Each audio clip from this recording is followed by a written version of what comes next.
It's been a long day, but it's about to get even longer as we still have one more series here over on our broadcast. What a way to start DSG. off the final series. Like, Yeah, it's we're where's the good. week? If you're not done with it, yeah, you're about to be. Have you ever watched a movie and you're like, man, I wish that this was like 30 minutes longer, an hour longer, because Yeah, it was just so good. Lord of the Rings Extended Edition. Yeah, there you go. That's exactly what we have here over for y'all. And you're like, come on. We got DSG going up against Wildcard next. And hey, looking at this too, both 6 and 4, I feel like we've gotten to see some really fun series. This one, Kangas, also has the potential to just be absolutely immaculate. Theoretically, this should be the closest series of the day. We have had some crazy back and forths. Shoutouts again to Team Fish Taco for taking a win as the 10th team in the standings against the number 1. But now we have teams that are right next to each other and have been splitting a lot of series as well. Disguised Toast in particular, they have 4 1-1s on the split so far and then 1-2-0. Not terrible, but considering they have 3 returning members from a championship roster, maybe underperforming based on kind of expectations. Yeah, it's one of the teams that when I'm looking at the roster and the caliber of the players, the 6 and 4 comes as a little bit of a surprise to me. Obviously, the split series has not really been doing Disguised any favors when it looks to the record, and the record isn't everything going into this, but it still is like little eyebrow raisy. Yeah, and it's definitely been fascinating to watch how this team has been performing. I definitely think that Disguise is one of the teams that we will have to be looking towards as having a potentially deep run when we get towards the playoffs. But for now, they're still trying to be more consistent. Just like with Team Fish Taco, it's all about trying to make sure that you can have the same results over and over again, because we know that all these players have been in a position where they can play at potentially the next level. They just need to show it more consistently. And then looking over at our wildcard roster and our wildcard team, this is a team that was so fun to watch in the spring split with the run that they were making and just their games that they had out. And so far, the run has been pretty positive going along into our summer split, Kangas. Yeah, I mean, again, with a very slightly changed roster, Don Bray is now in. This is his first full weekend playing, and I think overall has looked decent slotting with the team, but still, it's mostly Zamudo that's pulling my attention, and then Lens when it comes to more late-game team fight situations. Quick shout-outs, again, same win record between these two teams, and very similar opponents that they've gone against as well. They both split the series against AoE. They both 2-0'd Team Fish Taco. But then Wildcard also was able to 2-0 Evil Geniuses, whereas DSG only went 1-1 against Evil Geniuses. So, you know, if we're doing the rock, paper, scissors, like the circular thinking here, that means Wildcard's going to win this, right? I think maybe. Are you a winning rock, paper, scissors person, Steve? Are you? No, I'm terrible at it. I'm a Yu-Gi-Oh player. We roll dice instead. I used to cheat at rock, paper, scissors, fun fact. But as just to wait half a second. That's not possible. We can talk about that a little bit later, but yeah, sorry. We do have more of this to actually talk about. He doesn't want us to know his tricks. That's exactly it. But sure, no, he needs to explain. We'll explain. We'll let him explain it later. But right now, Steve, you were saying that Mundo, when we're looking over at this wildcard roster, has been a standout for you. Maybe we could explain a little bit more as to why that is. Now, okay, as we look at the clips, I was forgetting going into this segment what clips I picked, and then I remembered it's the exact same clips that I picked for Niles. It's so funny what he did to Niles in lane as the shot. He's finally living up to the fun champ pool that was kind of promised with Zamudo. Played so many Gragas games in a row, but then pulled out this Akshan pick, and laning phase went great. The game kind of got away from them for a little bit, but then he has this big team fight winning play at the very end. Joshi, we were freaking out when this happened. Got them the entire win. Like, they're behind in gold, they're behind in kills, but this play alone is what won them this game. Yeah, and Wildcard have really relied on Zamudo to be not only one of these players that has been an anti-flanker just like Soligo, but also somebody who creates a ton of pressure just based on where he stands on the map. And oftentimes, if you aren't in the game, it kind of looks like he's like breaking the law over and over again. It's like, wait, is that trespassing? He's not allowed to be there. And then he's like, oh, I guess he's just a genius. Like, nobody thought he was going to do that. He knew the law better than anybody else possibly could have. We'll see how that fares going up against the top laner of DSG here, because Fakeon's definitely, as we rolled these clips, someone that has been talked about a lot, because he's definitely pretty good. Got a solo kill on Lunacia. Yeah. At least back in spring, that was a big deal. We'll see how much they are able to do here, but we have been seeing that Fake God is a player who has been a weak side player for a large part of their history, but recently has been showcasing that they can be a carry player as well. And now that they're playing here on Disguise, we've been seeing them go very deep in a lot of fights in ways that we were not used to seeing them do on Cloud9 Challengers in the spring. And it's a very refreshing look at this player who we were already very excited about their return. Yeah, whether they're going for their own plays in lane or grouping up with a team there, that example at the end there, being the Jacks to kind of end the game with that big catch onto 2 members. I think FakeGod's really stepping up as the premier top lane carry in the league right now. And Joshi, I know that you got an opportunity to sit down and talk to him a little bit more about it, so let's see. I was there too. Okay. Kangas was also there, don't worry guys, but I'm more interested in what FakeGod has to say here, okay? Wait, but you're convinced you're the best person not playing LCS? Yeah, I think so. Yeah. How can we show that to scouts? Scouts? Yeah. Well, for me, I would just keep playing and try to keep playing well. Yeah, that's about all I can do. I can't like show my gameplay like in the stage game itself, like Pro View or anything. I can't like stream it. So. What if we made a music video with you though? They have to see that, you know. It's gonna be all over Twitter. This isn't We'll part get of you the, rapping. This isn't part of the thing, right? I can say no, right? You can say no. I've only to eaten that. half the food, so I can do like half of it. As long as you haven't finished, you are under contract. Alright, sounds good. All right, we're getting the music video made. That Okay. was way longer than I thought it was going to be. So Kangas was there, but it kind of seems like all parties wish that he wasn't. But, Oh, hey, come on. I got good ideas, all right? I think a music video with FakeGod would slap.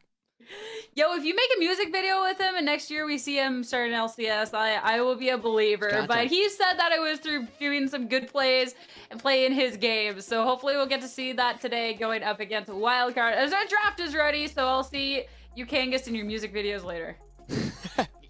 Thank Steve, you know what the Sierra. most important part of that interview was?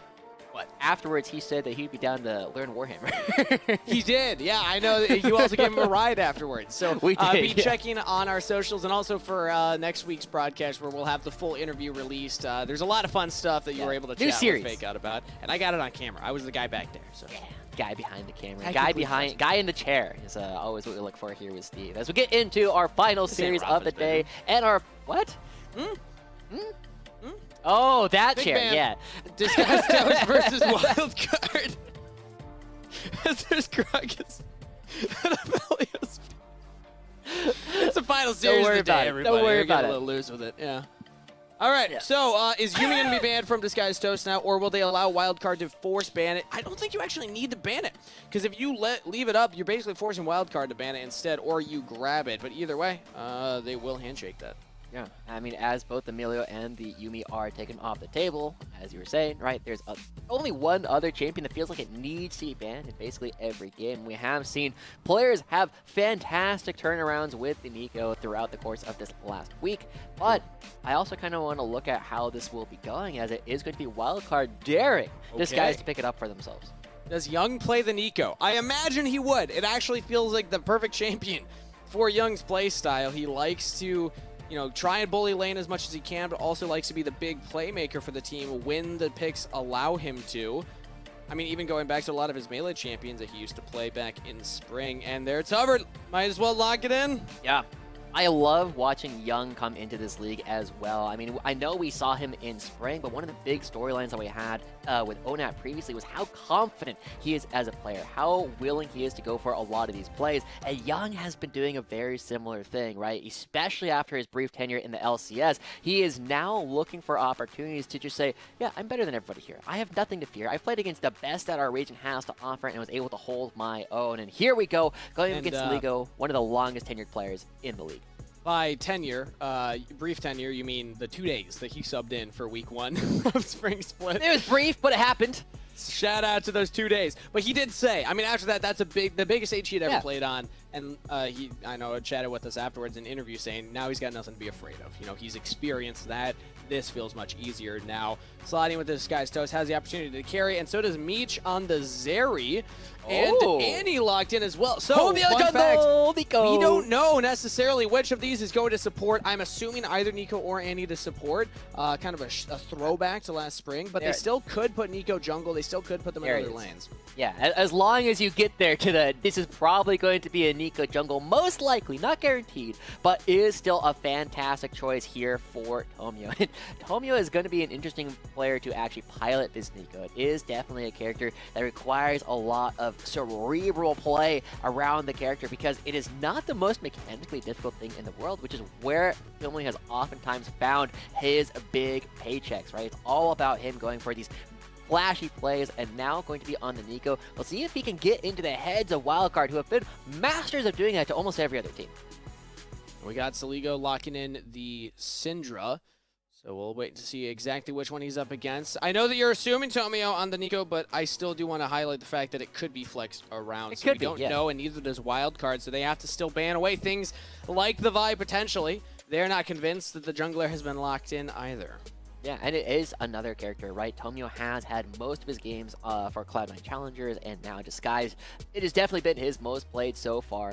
And I think it is also worth noting that Lens and Dombre coming out with the Zaire Khan, even with the Zeri open, saying that they are going to be dominating the laning phase very early on. Now, the one thing that is a little bit dangerous is this Nico does go over to Zazel. We've seen similar ways for the Nico to stop Rakans in the past in the same way that Kim Down was trying to do with the Renata. You stop them, and then suddenly the Rakan, who relies on mobility, is missing one of their major spells.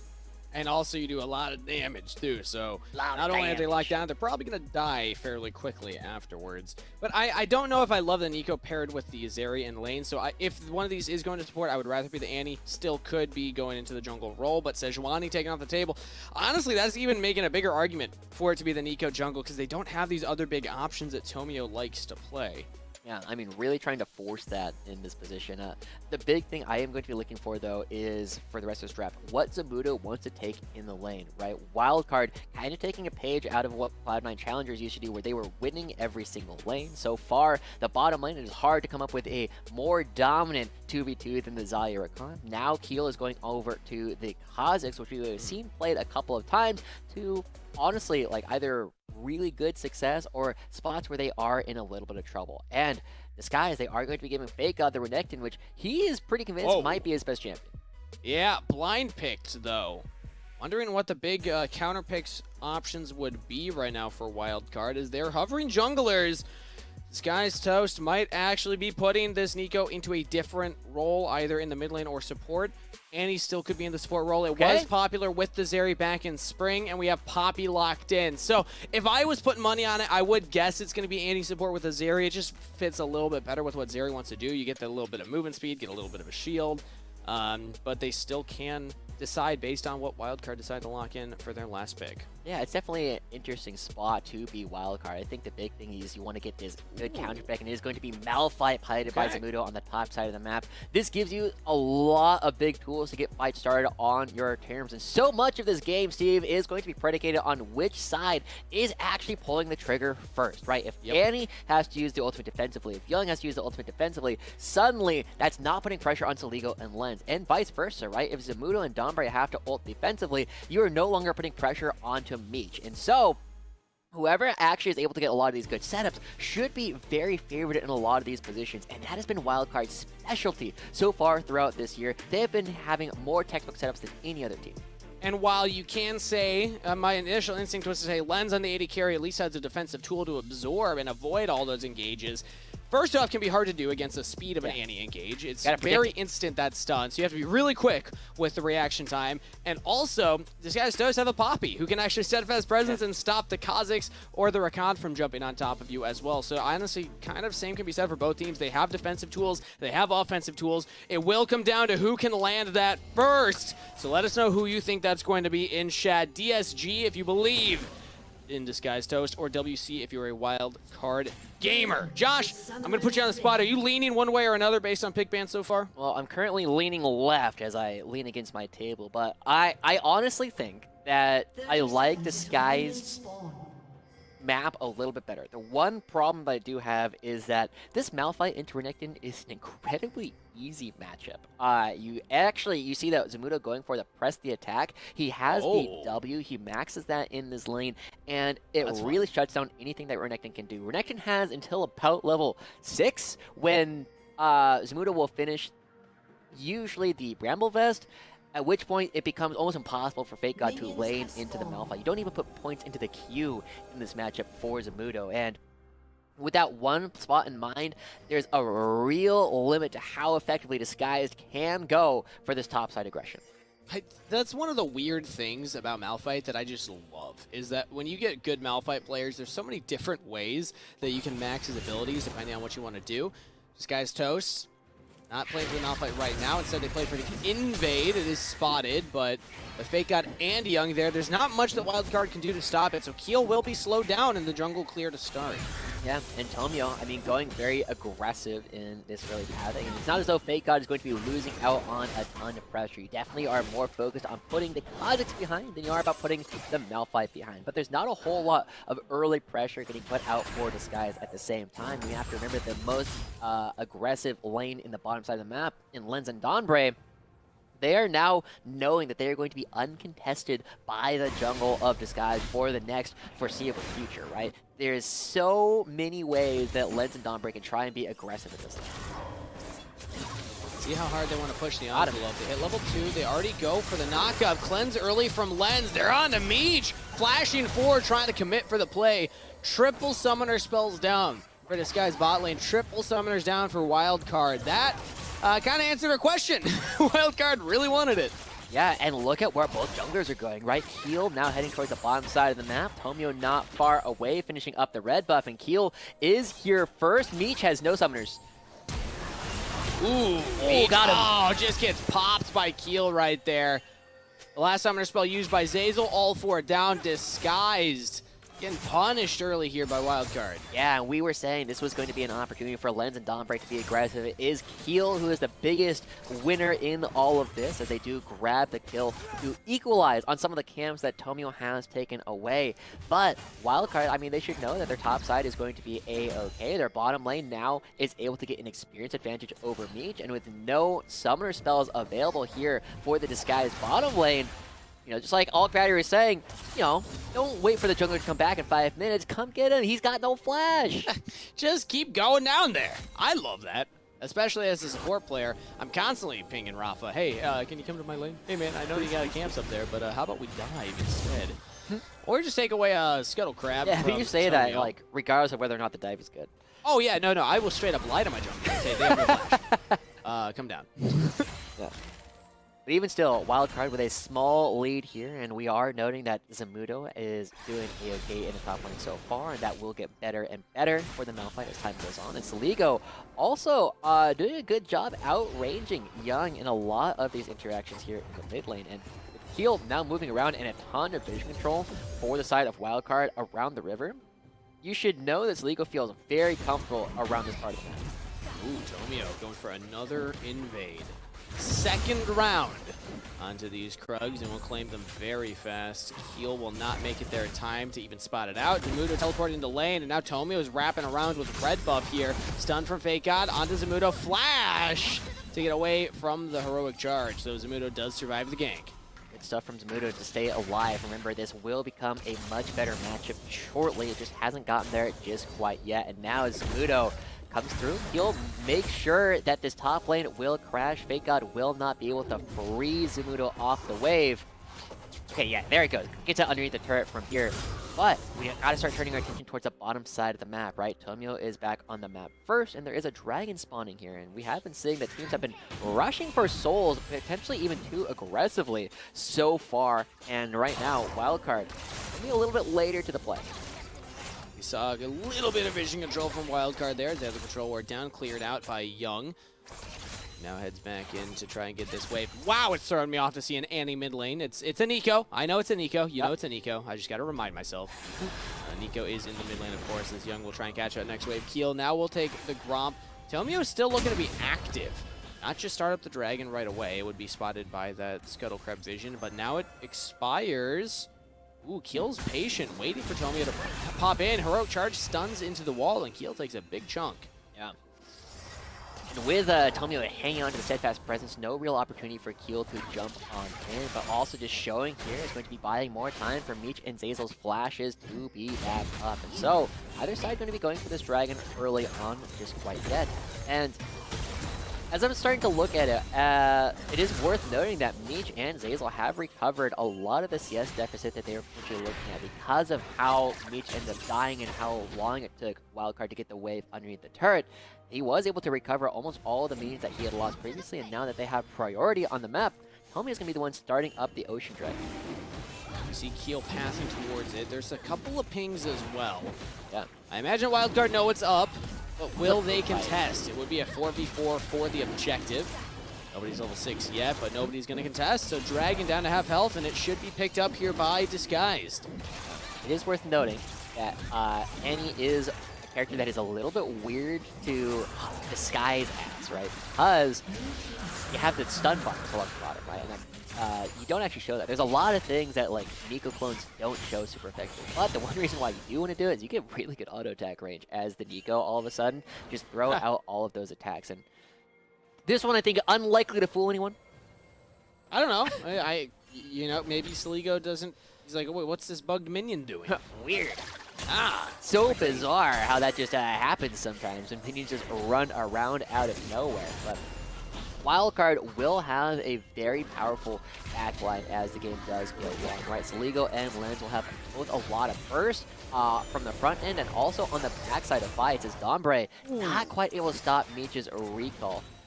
But as Saligo gets more and more of these Cinderbucks, right, you will start noticing how quickly they are able to pop basically anybody in this game and really focus on who will be able to take a lot of these fights by starting up first. Yeah, Saligo doing a great job so far. Often when we've seen the Nico, we've seen him get through Pickman a few times so far this weekend. And I'm pretty sure, if my memory serves correct, that it is one lane every single time. So props to Saligo for showing me the first time of a Syndra actually getting the better of a Nico early on. Let's see if he can maintain that as he's 10 CS. Got to be a little bit more up right now. But this guy's getting that first dragon means that they still have that as a condition to play for. They don't really have a big pressure point that they need to play through early. I still like their scaling potential with the likes of a Zeri. And also even Annie Laking can just pop people. So are we feeling like Wildcard's more pressured in the early game to make something happen, or is it going to be Disguised? In the early game, I don't feel either team is super pressured to make anything happen. It's really going to be coming around the mid game when you start getting a couple items underneath your belt. And I really like Wildcard's opportunity to take mid game fights. Zazel goes aggressive, largely because you have these really interesting tools where Kha'Zix, once you get that first rated dirt completed, can blow up a bunch of different members, and they find Tomio. Speaking of, yeah, he's got the Dirk, got the Caulfields as well. Tomio has steadfast presence, looking for the heroic charge. Flash from Keel very early with Zazel right behind. I think you have to. Yeah, and pulling the Kha'Zix out of the jungle, that's hard to do. Yeah, I mean, that's the thing, right? The Steadfast Presence is such a good ability, especially against this Kha'Zix. We get to see exactly how that ends up working out, where Keel can't use the leap until the Steadfast Presence is gone, and even with the invisibility, it takes a while for that to come to effect. But we are also seeing, right, we were saying that Fake God, one of his best characters, has been this Renekton over the course of the past several years, and keeping Zamudo in lane and abusing the fact that he doesn't have any mana as his Crocodile is really helping him build a larger lead against Malphite than a lot of Renekton players have done so far in both spring and summer. But DSG are also the ones who are starting up this Rift Herald first. They are getting to these objectives on time and making sure that they will have way more control over the map. As a completed item already, Fake God. No kills, just farm. Got the Gourd Drinker and is able to walk back up into lane. Teleport will be off cooldown probably by the time the next dragon comes up, based on what I've seen on the timer right there, or at least there's about, so might be able to go and actually do a big flanking teleport. Obviously the changes to teleport have really changed how top laners can actually approach the dragon objective. It's no longer that 14-minute that it unlocks, much earlier that you can get on the map. So watch for Fake God then. I actually think that there could be an angle where he goes for it, unless they want to let Zamuda go and Fake God just keeps playing for his own lane, because, I mean, he's pretty close to taking this turret already.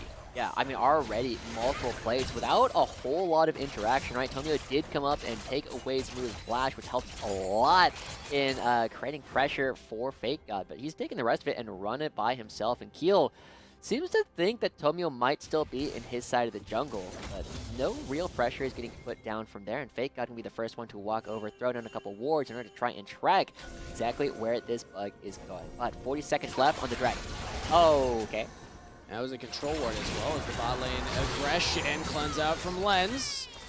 Before Dragon's up, Zeyzal will not have Tibbers for a Dragon fight, but Lens will not have Cleanse to get away from that. Not sure which one I am immediately leaning towards. Okay, Keel's jumping in. Stunned up by Zeyzal. A lot of damage traded back. Meech almost kills the bug as he jumps back in, going forward. Now the re-engage from Dawnbright. Flash out from Meech. And Ghost used all summoner spells from this guy's bot lane. Honestly, really impressed with how much respect both these teams are giving towards the other, right? Heal with the respect flash from before around Tomio. This time, Meech with the respect flash to Dawnbray, who doesn't even have to throw out the grand entrance, but it's still the Skies who are now moving over towards this bottom side. They're going to be giving a ton of money over to Meech. I'm actually a bit surprised that Tomio comes in and takes half that money away, as it is going to be split amongst 3 members, but everybody going to have to back off after that last fight, and yeah, that's fake young. Man, it is so much harder to tell what the clone is. Now that it moves in ways that aren't just in a straight line. I do wish that there was a better indicator for the spectator. It's a different color, but with so many skins in the game, it is a little bit tougher to tell now. As DSG starting to come through, but Wildcard, they have the setup. Now we're on to the objective. The first Dragon went to Disguise, but now the second one picked up quickly by Wildcard. Yeah, Disguise don't really have anything else they can get for that. They still have their top lane, just constantly pressuring Zamudo, but they have lost to the Dragon race now. It's tied up 1-1. Okay, if Keel had vision there, he probably would have been willing to jump over the wall as we've only seen Zeyzal. So getting a little bit lucky. That no vision is there, won't be able to take that opportunity, but still, evening up on the Dragons here is really good for Wildcard, as they were giving over some opportunities to DSG. Ooh, other Tibbers onto Lens. Knew that there was no cleanse this time around. Yeah, he's just kind of using this as a poke tool almost at this point. Okay, Tomio. Oh, heroic charge into the wall. Let's see if there's any follow-up here. Steadfast Presence prevents the jump, but Young was not close enough to follow up onto the bug. Yeah, but still forcing them out of the top side of the map. Look where Fake God is proxying the wave at this point. They can take total control of the top side of the map. And Heel, if he can read this correctly, can move towards the bottom side of the map and take some camps or potentially find Zeyzal. Yeah, no flash still on any members. Engage onto the Annie as well as Meech. It's traded back as Dawnbray will fall. How much more can Meech get done? Teleport coming in here from both members. It's Young for Disguise and Zamudo for Wildcard. And Fake God decided to back it off. Fake God has joined as well. A little late on the teleport there. Yeah. Tomio not coming from the fight. This might have been an opportunity for DSG, but it ends up being a bit of a trade of kills as Heel going very aggressive here onto Zeyzal. And I also really like this coming out from Dawnbray, right? Getting the one player that they know that they can actually kill before turning it around. And also Zeyzal making sure that he can hit the target they are actually focusing. Meech was already hitting the recon, so you could make sure you could actually pick that one up. But so much respect being played by both of these teams towards the other side, making sure that you don't ever give them an opportunity to take a fight with overman numbers. And those are some of those, they feel like simple tasks, just target the same person, right? Don't split your damage, don't split the CC onto different members. As a support, sometimes you're thinking, oh, if I stun the Kha'Zix, maybe I live here. But no, I like what you said. Just stun the person, trade the kills, make sure Meech gets it. The team's already calling for the teleports. Love to see that kind of target selection. But now as you get back into live, Fake God's on another side lane. This time bot lane is another Demolish proc on the turret. Putting in work here. Both of these side lane turrets are about to fall for Wildcard. Disguised have a lot of gold on the map that they can pick up any second. Yeah, and so much of this work has been done by Fake God, right? This is not the easiest matchup in the world to navigate, and Fake God has been doing a good job building up a bit of a lead. Now, a little bit lower in health than he was potentially hoping, and you got to be very careful because of the amount of burst that Shield can bring every time they go for a gank. Tomio is knocking people away from the top lane turret. That is going to be first. Brick going over towards Meech. Wildcard do not have an opportunity to respond to it as they're just trying to scramble and get a little bit of farm as DSG backs away. Romeo giving the old helicopter airdrop. Helping out the team, just providing some pressure. It's a zoning non-ultimate. A rare example of that. Ooh. Didn't even throw it out, it's still zoned. I mean, that is... I hope you remember that is exactly how Poppy was played throughout all of 2022. True. Yeah, it's not exactly a new thing. But now, as we start looking at it, Wildcard are going to be the ones setting up around this Rift Herald. They have been so good at getting to all these objectives first as a team. Not necessarily exactly this game, but throughout most of their games so far in the summer, they are going to grab that one. And as long as you have a Syndra in a location first, it is very difficult to break that. And the flanking opportunities from DSG are mostly going to be on players like FakeGod and Tomio, who haven't really moved to make those plays happen just quite yet. As we start getting later on, again, we said that the person who starts the fight is way more likely to win. Mudo should see FakeGod. Yeah, okay. You know FakeGod's there. Nobody's surprising anybody right here, but FakeGod does go for a bit of a trade pattern. Heals it all back up, and will now try and farm up under turret. Meanwhile, Disguise did get that turret top lane, so they've cracked one. I expect them to rotate around the map now, as they are doing. Meech and Zazel getting out of that lane now. Do they want to plop them in the mid lane or put them into the bot lane is the question here. Because if you can keep funneling gold on a Meech, that is fantastic. Because Zeri does want the resources, and I imagine the Disguise, based on how Meech has been playing so far, want to give him the resources. He's going to have a really good summer split. Yeah. That depends. Ooh. Okay. Root lands there onto Tomio. No more steadfast presence. Kills here. Doesn't want to commit, though. Okay. Now, I would have a question for you, but we will address it after the upcoming fight around the dragons. Because FakeGod is here first. There we go. Top Blossom flash engage. Zamudo trying to follow up, but it's just not the same. Meech gets the first kill. Zamudo will finally trade one in reply, as now FakeGod is zoning off the rest of Wildcard. They cannot back up their top laner.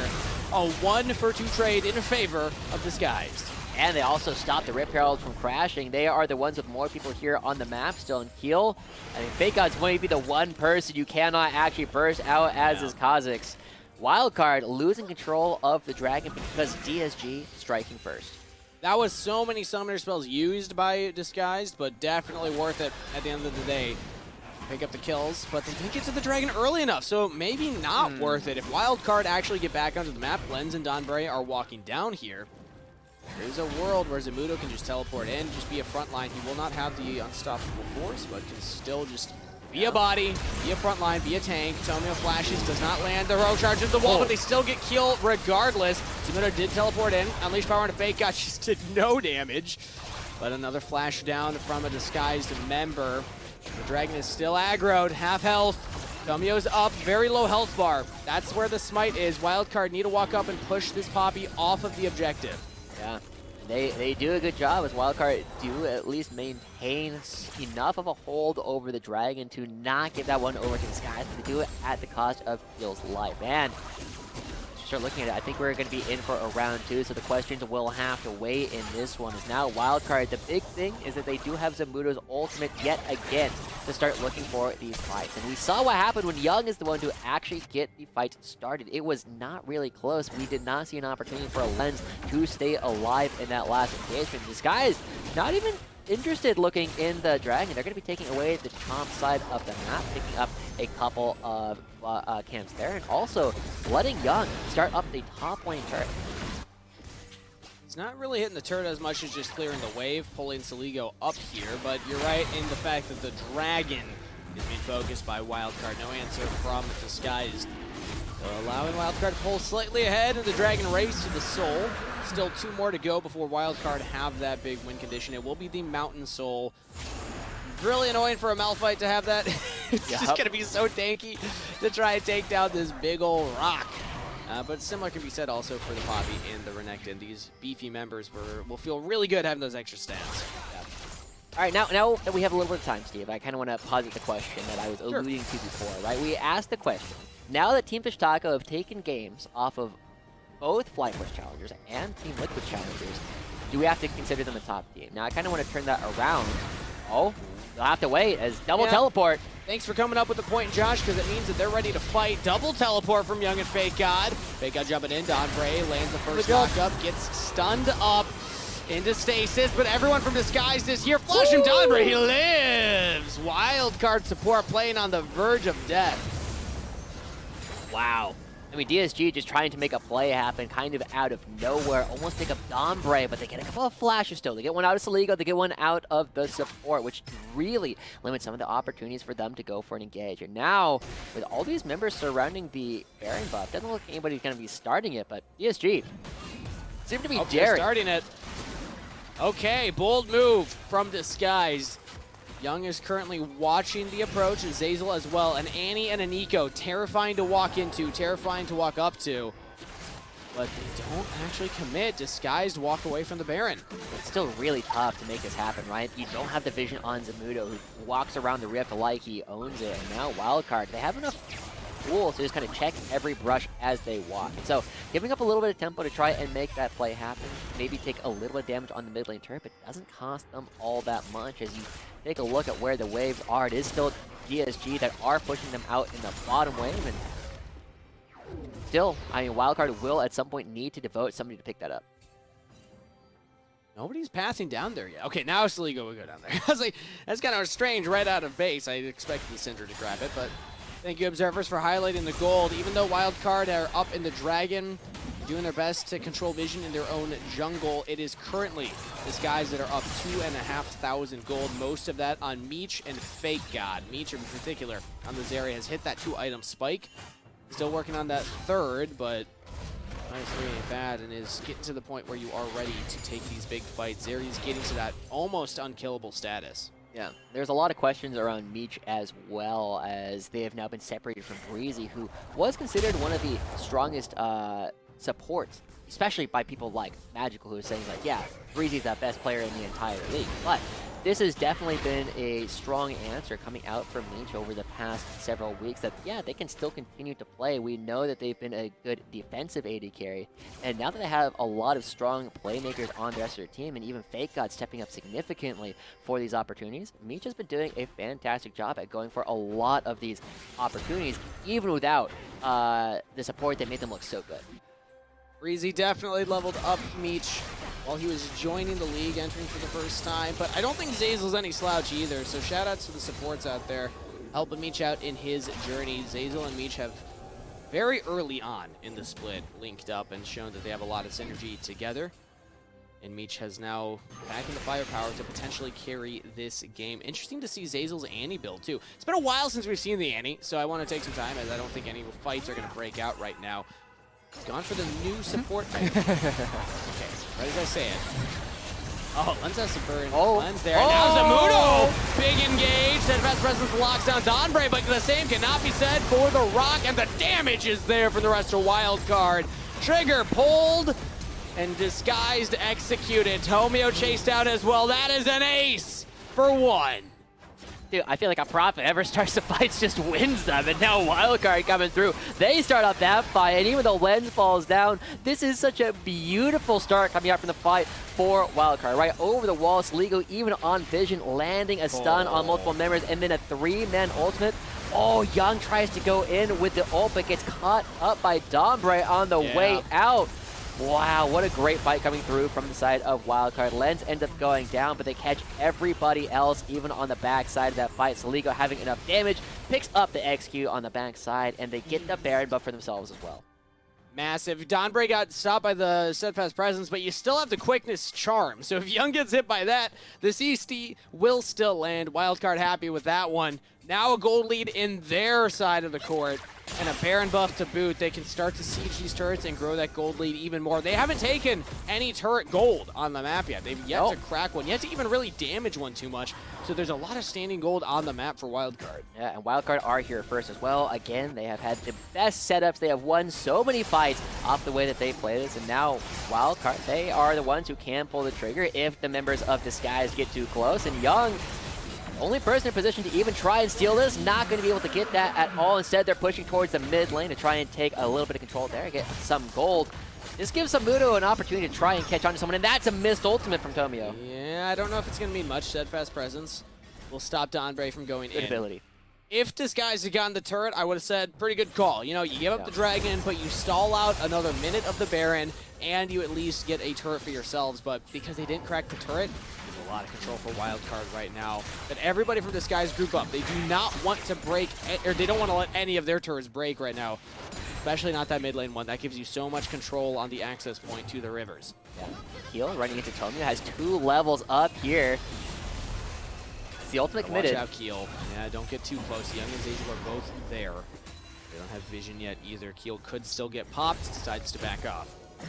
I was like, wait, where is Link? Oh, he's going to go get the red buff on the top side of the map, and that's time on this mid lane turret that we are not taking it down, but Sligo picks up the first structure of the game for Wildcard. And like you said, there's a lot of standing gold still on the map. With a minute left in Baron, it looks like that might be the only structure they take down. With a minute left, with 4 minutes left before the Baron spawns again, and almost that amount for the Mountain Dragon as well. It looks as though Wildcard is committing to the idea that if they can get the Mountain Soul, they should be in a dominant position, because so much of Disguise's ability to win fights is predicated off their ability to burst people out with Young's ultimate and Zazel's ultimate.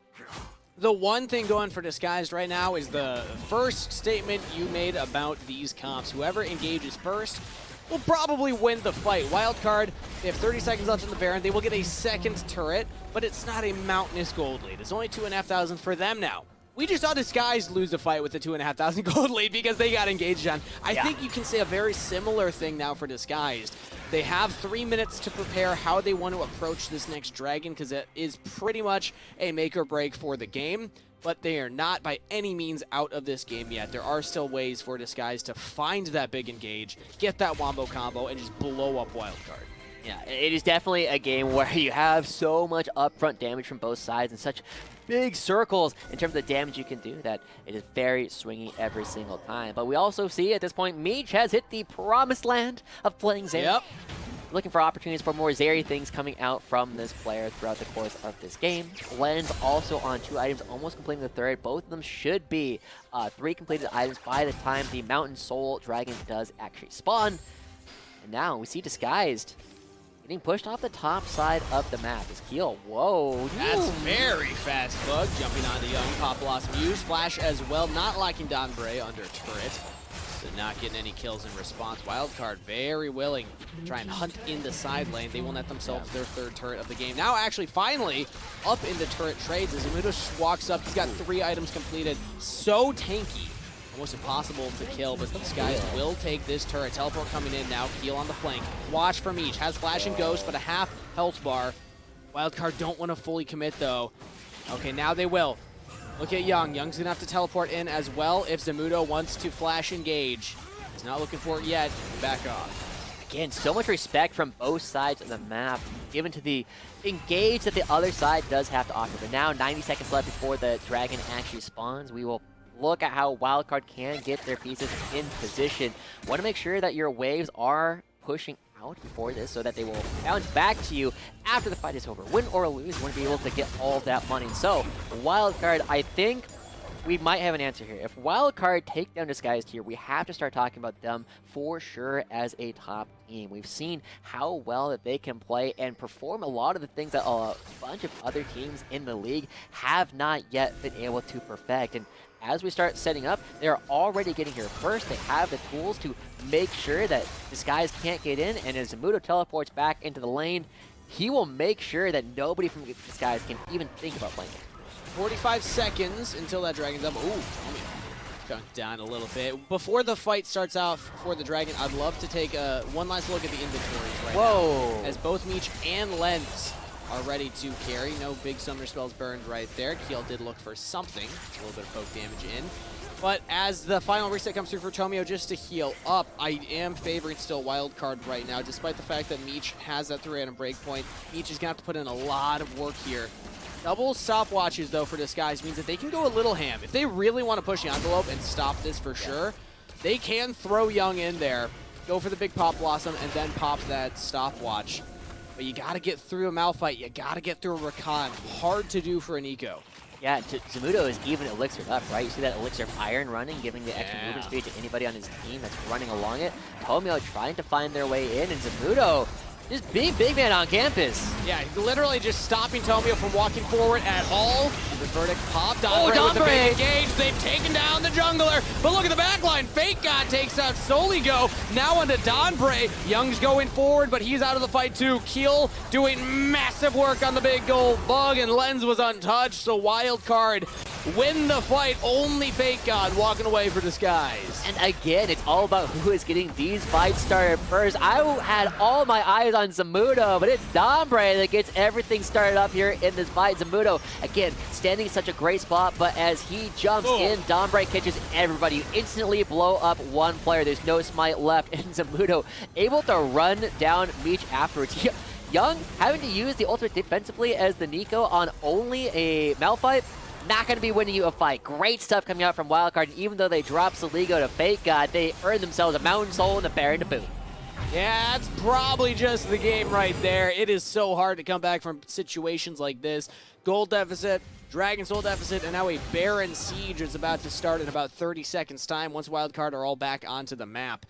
Really well played from the engage tools of Wildcard. And even though Fake God did everything he could to get onto the back line, try and assassinate some of these carries, he got Soligo, but the Kha'Zix is jumping the other way. So it's like the guy on the bug just kind of wave at each other while they jump past and say, all right, good luck killing my back line. I'm going to try and kill yours. And the bug came out on top. Yeah, you know, the bug is a little bit better at that at this point in the game, and we are seeing that Fake God picking up the Randuin's Omen needs to be very tanky to do anything. But one player that can still be the difference maker for Disguised is Meech. We talked about how they were looking good even without Breezy, and now with all the items here, they can take these really long fights.